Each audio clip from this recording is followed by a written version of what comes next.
Olá, amigos. Estamos mais uma vez aqui para o nosso estudo em grupo. Vamos ler o capítulo 11 do nosso lar. Notícias do plano. Desejaria, meu generoso companheiro, facultar-me observações diferentes nos diversos bairros da colônia, mas obrigações imperiosas chamavam-no ao posto. Terá você ocasião de conhecer as diversas regiões dos nossos serviços? Exclamou bondosamente, pois, conforme vê, os ministérios do nosso lar são enormes células de trabalho ativo. Nem mesmo alguns dias de estudo oferecem ensejo a visão detalhada de um só deles. Não lhe faltará oportunidade, porém. Ainda que não me seja possível acompanhá-lo, Clarencio tem poderes para obter-lhe ingresso fácil em qualquer dependência. Voltamos ao ponto de passagem do aeróbus, que não se fez esperar. Agora eu sentia-me quase à vontade. A presença de muitos passageiros não me constrangia. A experiência anterior fizera benefícios enormes. Esfervilhava meu cérebro de úteis indagações.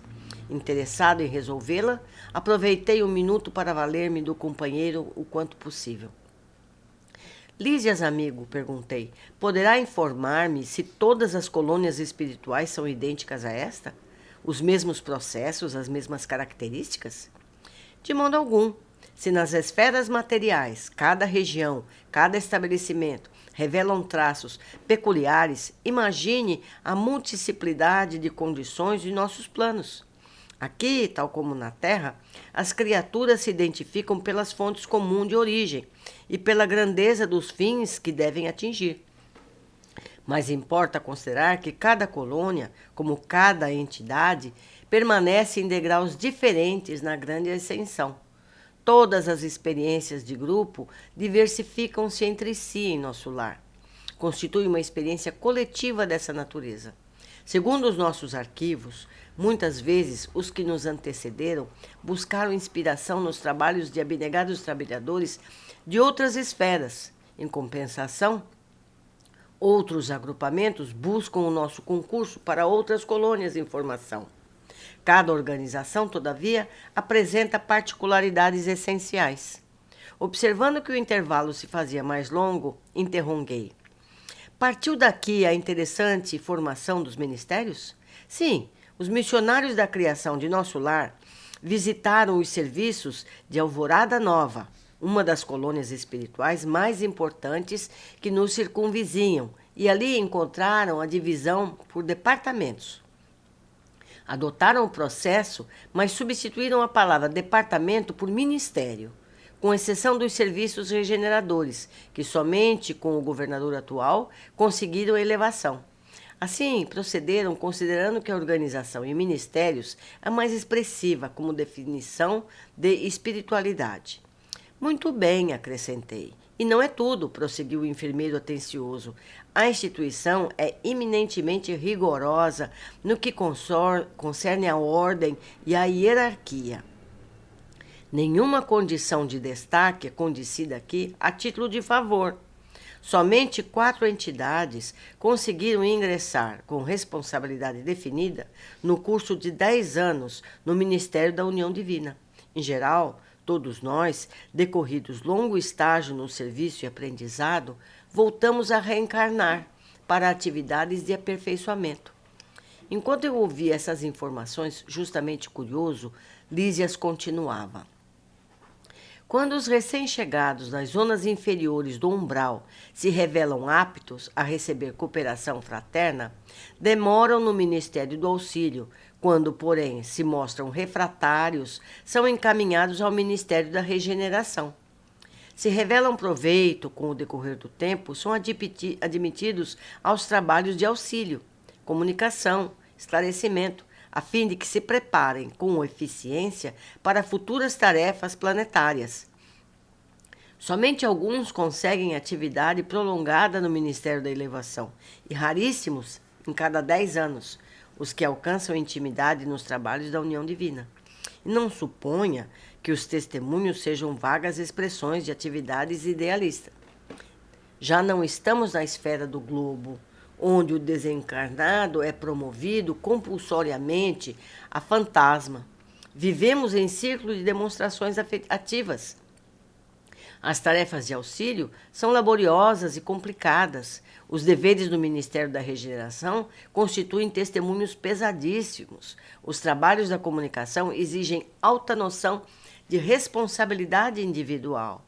Os campos do esclarecimento requisitam grande capacidade de trabalho e valores intelectuais profundos. O Ministério da Elevação pede renúncia e iluminação. As atividades da União Divina requerem conhecimento justo e sincera aplicação do amor universal.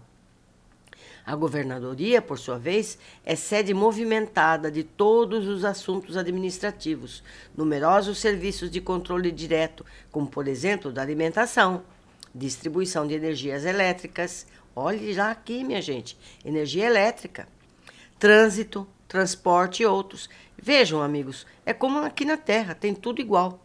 Naturalmente, muito mais bem preparado do que o nosso aqui na Terra. Continuando. Aqui, em verdade, a lei do descanso é rigorosamente observada, para que determinados servidores não fiquem mais sobrecarregados que outros.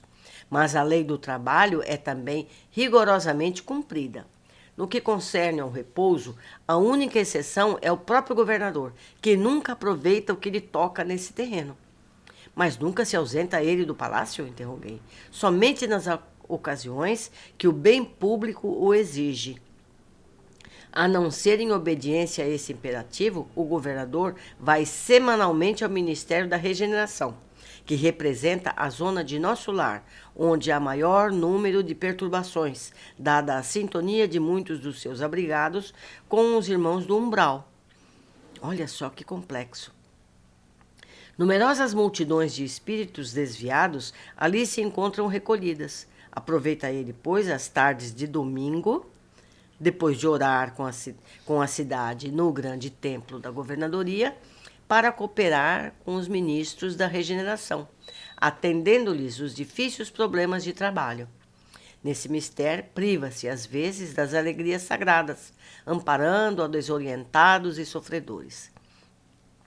Deixara-nos o aeróbus nas vizinhanças do hospital, onde me aguardava o aposento confortador. Em plena via pública, ouviam-se, tal qual observara a saída, belas melodias atravessando o ar. Notando minha expressão indagadora, Lísias explicou fraternalmente. Essas músicas procedem das oficinas onde trabalham os habitantes de nosso lar. Vocês estão observando? Existem oficinas em nosso lar e os trabalhadores que lá estão ficam ouvindo música. Isso é muito interessante. Após consecutivas observações, reconheceu a governadoria que a música intensifica o rendimento do serviço em todos os setores do esforço construtivo. Desde então, ninguém trabalha em nosso lar sem esse estímulo de alegria. Nesse interim, porém, chegávamos à portaria. Atencioso enfermeiro adiantou-se e notificou.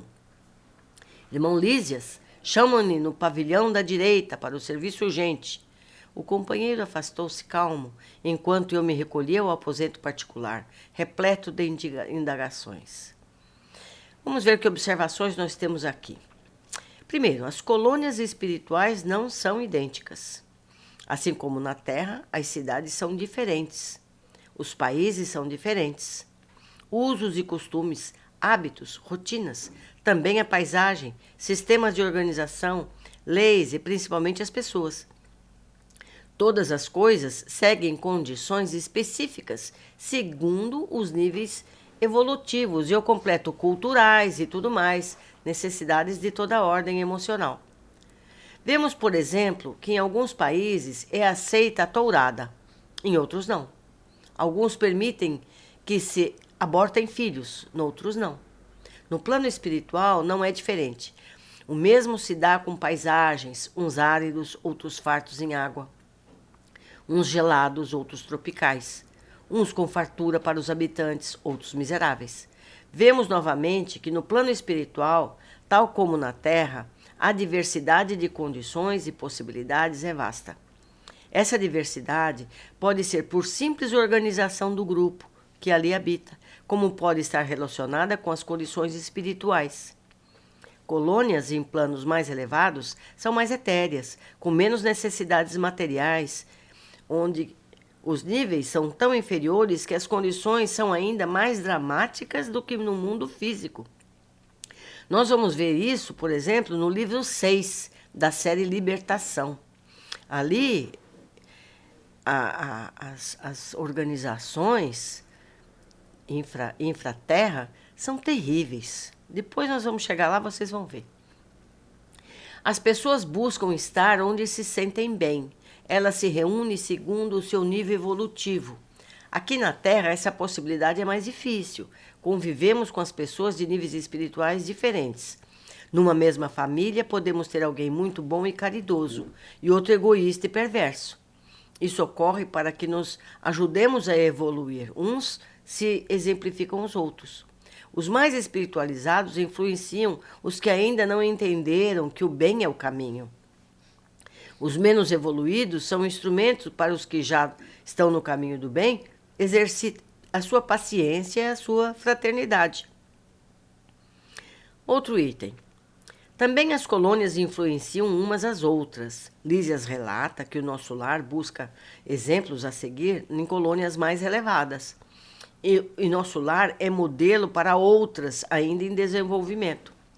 Lísia cita a colônia Alvorada Nova, que foi fundada muitos séculos antes mesmo de o Brasil existir.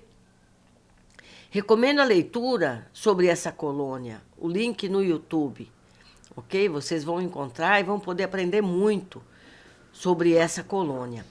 Méritos é outro item que nós vimos. Vemos que no plano espiritual as pessoas ocupam tarefas seguindo rigoroso plano de desenvolvimento espiritual.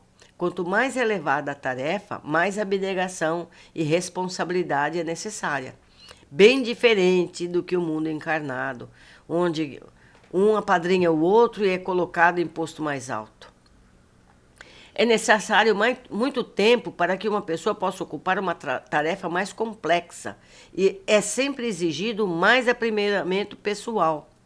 Periodicamente, esses espíritos reencarnam para exercitar seu aprimoramento. Por outro lado, o descanso também é considerado e os postos mais elevados, por responsabilidade de cada um, acaba sendo menor. A abnegação e responsabilidade fazem com que essas pessoas abram mão do seu descanso em benefício dos atendidos. Outro item interessante é a música. Vemos que a música melhora o rendimento dos trabalhadores. Em nosso lar, há pessoas que trabalham em atividades semelhantes à terra. Linhas de produção de vestuário, reparo ou construção de equipamentos ou mobiliário. São operários comuns que ocupam seu tempo no plano espiritual para o bem-estar de todos. Sabemos que têm um tipo de salário com o qual podem ter o que precisam, ou até mesmo doar a quem eles queiram. Temos esses exemplos mais adiante em outros livros da série. Soube que a atividade com crianças, o valor recebido é em dobro. O que nós encontramos em Kardec que vem corroborar isso que nós lemos? É interessante estudar o capítulo 6º do Livro dos Espíritos. Ali vemos questões sobre as condições dos espíritos na erraticidade. Esse termo é usado para os espíritos que estão fora do corpo físico, período entre as encarnações. É usado o termo erraticidade. Os exemplos que encontramos nesse capítulo do Livro dos Espíritos. Questão 227. De que modo se instruem os espíritos errantes? Certo não o fazem do mesmo modo que nós outros? Resposta. Estudam e procuram meios de elevar-se. Veem e observam o que ocorre nos lugares onde vão. Ouvem os discursos dos homens doutos e os conselhos dos espíritos mais elevados. E tudo isso lhes incute ideias que antes não tinham. Questão 229. Por que, deixando a terra, não deixam aí os espíritos todas as más paixões, uma vez que lhes recorrem os inconvenientes? Resposta. Vês nesse mundo pessoas excessivamente invejosas. Imaginas que mal deixem o corpo perdem esse defeito? Acompanha os que da terra partem, sobretudo os que alimentam paixões bem acentuadas, uma espécie de atmosfera que os envolve, conservando-lhes o que tem de mal, não por se achar o espírito inteiramente desprendido da matéria. Só por momentos ele entrevê a verdade, que assim lhe parece como que para mostrar-lhe o bom caminho. Questão 230. Na erraticidade o espírito progride? Resposta: pode melhorar-se muito, tais sejam a vontade e o desejo que tenha de consegui-lo. Todavia, na existência corporal é que ele põe em prática as ideias que adquiriu. Quando a gente lembra, né, amigos? Questão 231. São felizes ou desgraçados os espíritos errantes?